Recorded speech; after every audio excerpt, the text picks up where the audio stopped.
یہ وضاحتی انٹرویو ہم نے مولانا طارق جمیل صاحب سے طلب کیا ہے بروز سنیچر 28 جولائی 2018 بمقام پریسٹن لینکشائر UK۔ انٹرویو طلب کرنے کی وجہ یہ ہے کہ کئی عرصے سے مولانا طارق جمیل صاحب کے خلاف سوشل میڈیا پہ اس قسم کی کلپس اور میسیجز آ رہے ہیں جس سے سننے والے کو ایسا پیغام دیا جا رہا ہے کہ مولانا طارق جمیل صاحب اپنے سامعین اور مخاطبین کو شیعہ بننے کی ترغیب دے رہے ہیں۔ مزید یہ بھی میسیج چلایا جا رہا ہے کہ مولانا طارق جمیل صاحب خود کا میلان شیعیت کی طرف ہے، ان کے عقائد کی طرف ہے۔ مولانا صاحب، سب سے پہلا سوال میرا یہ ہے کہ آپ نے اپنے کسی بھی بیان میں عمومی طور پر اور دربن ساؤتھ افریقہ کے بیان میں خصوصی طور پر سامعین حضرات کو شیعہ بننے کی ترغیب دی، ان کے عقائد، ان کے جو بیلیفز ہے ان کو اپنانے کی دعوت دی یا نہیں؟ جزاک اللہ۔ بسم اللہ الرحمن الرحیم والصلاة والسلام علی رسولہ الکریم وعلی آلہ وصحبہ اجمعین۔ میرے بیان کا کلپ آن ایئر ہے، سوشل میڈیا پر چل رہا ہے، سارے حضرات اس کو سنیں کہ میں نے اس میں کس چیز کی دعوت دی ہے۔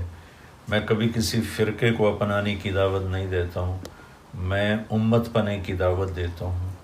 خود میں اہل السنت والجماعت کے عقائد کا پابند ہوں، اور علماء دیوبند نے جو علماء اہل سنت میں مجھے راجع ہیں میرے نزدیک، میں ان کو فالو کرتا ہوں۔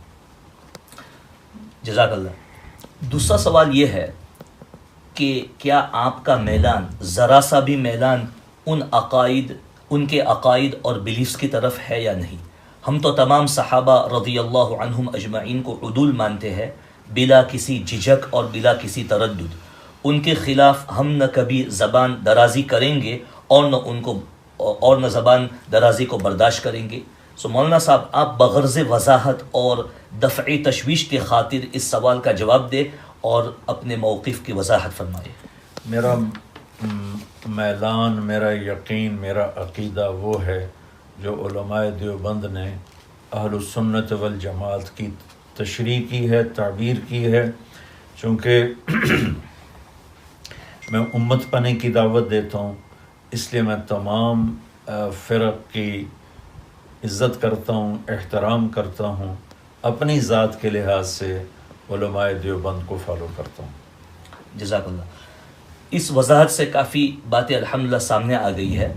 مزید وضاحت کے خاطر میں آپ کو یہ بھی سوال کرنا چاہتا ہوں کہ آپ نے بیان میں فرمایا کہ سنی کو بنیان بناؤ اور شیعہ کو کرتا بناؤ، شیعہ کو اپنی بنیان بناؤ اور سنی کو کرتا بناؤ۔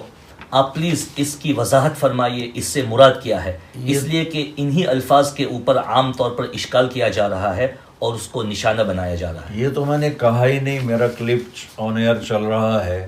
میں نے یہ کہا ہے سنی کو بنیان بناؤ، امت کو کرتا بناؤ۔ ایک تشبیہ دی ہے، دیوبندیت کو بنیان بناؤ، شیعت کو، وہابیت کو۔ چونکہ میرے بیان میں سب لوگ موجود تھے، بہت بڑی تعداد اہل السنت کی تھی، شیعہ کی تھی، وہابیہ کی تھی، سلفیہ کی تھی، بریلویوں کی تھی۔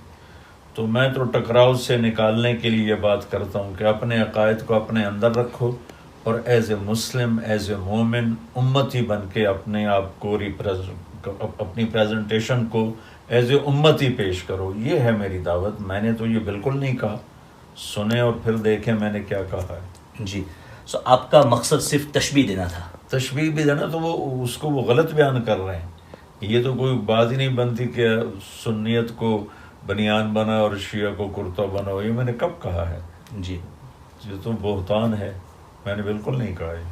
جی، میرا آخری سوال یہ ہے کہ امت پنے کی ترغیب جو آپ دے رہے ہیں، ماشاءاللہ اتفاق و اتحاد کی جو ترغیب دے رہے ہیں، جو بہت ضروری ہے، اہم ہے، لیکن یہ امت پنے کی ترغیب جس کو ہم انگریزی میں کہتے ہیں انٹرفیث اور اس کا جو ریلیٹڈ ڈائیلاگ ہے، کیا اس کی وجہ سے اس بات کا خطرہ نہیں ہے کہ لوگ اور خاص طور پر جو مخالفین ہے اس کو غلط تعبیر دیں گے، جیسا کہ ابھی ہو رہا ہے ہماری آنکھوں کے سامنے؟ لہٰذا فوائد رونما ہونے کے بجائے نقصانات کا اندیشہ زیادہ ہے. آپ کا ذاتی خیال اس کے اوپر کیا ہے اور سامعین کے لیے کیا نصیحت اور پیغام ہے آپ کا؟ مولانا صاحب، پچھلے 20 سال سے میں وحدت امت کا پیغام دے رہا ہوں اور میں نے اس کے نتائج، فوائد اپنی آنکھوں سے دیکھے. جی. اور اللہ کے فضل و کرم سے مجھے اس کے مفید ہونے کا اتنا ہی یقین ہے جتنا میں آپ کو دیکھ کے یقین کر رہا ہوں کہ میرے سامنے آپ بیٹھے ہیں جی. اور میں آپ کے سامنے بیٹھا ہوں. جی. باقی کسی بھی مثبت سے مثبت بات کو منفی لے لینا تو بہت آسان چیز ہے، لیکن اللہ کے فضل سے میں پورے یقین سے اس بات کو چلا رہا ہوں کہ ہم اپنے اپنے فرقوں پر پابند رہیں، مجادلہ مناظرے کے میدان میں مت اتریں اور امت بن کے چلیں کہ دنیا کا باطل ہمیں توڑنے پہ لگا ہوا ہے، ہم آپس میں جڑ کے چلیں. مجھے اس کا فائدہ زیادہ نظر آ رہا ہے. جی. ہمارے علاقے میں بہت عرصے سے شیعہ سنی قتل و غارت چل رہا ہے. جی. اور جب سے اللہ کے فضل و کرم سے میں نے یہ بات کہنا شروع کی ہے، بہت کمی آئی ہے، بہت کمی آئی ہے.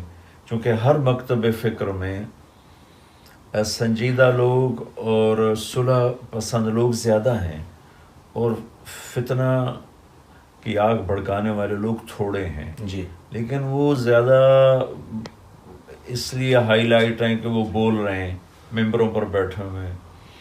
اور میں نے وہاں ان سے یہ کہا تھا کہ چونکہ آپ لوگوں کی بیس انڈیا پاکستان ہے تو وہاں خطابت کا زور ہی اس پر ہے، بڑا خطیب بنتا ہی وہ ہے جو زیادہ سے زیادہ فرقہ واریت کو پھیلائے. جی. تو اس کے ان باتوں کے جراثیم آپ لوگوں کے اندر ہیں، تو یہاں ان کو آپ دبا کے رکھیں. ایسے خطیبوں اور ایسے واعظین کی بات مت سنیں جو آپ کو توڑ کے رکھ دیں، بلکہ ہر مکتب فکر میں صلح پسند علماء ہیں، خطباء ہیں، ان کی بات سنیں تاکہ ہم محبت سے رہ سکیں. جی.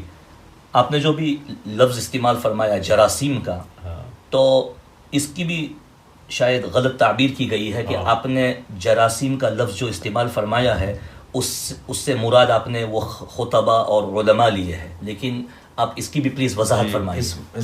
یہ بالکل غلط بات ہے.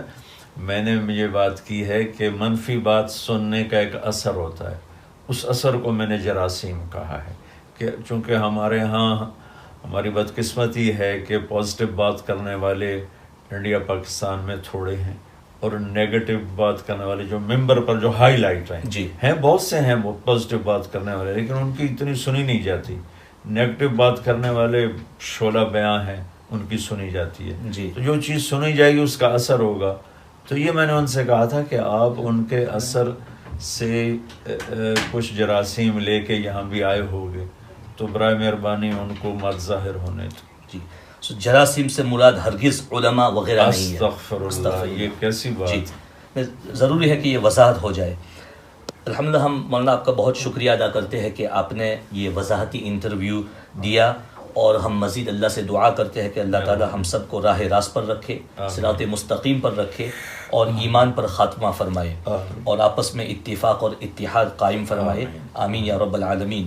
I just want to say a few words in English at the end for those who are listening, especially in the United Kingdom, that Maulana Tariq Jamil Sahab has made his position extremely clear regarding the allegations that have been made against him regarding him promoting Shiaism, telling his listeners to adopt Shiaism.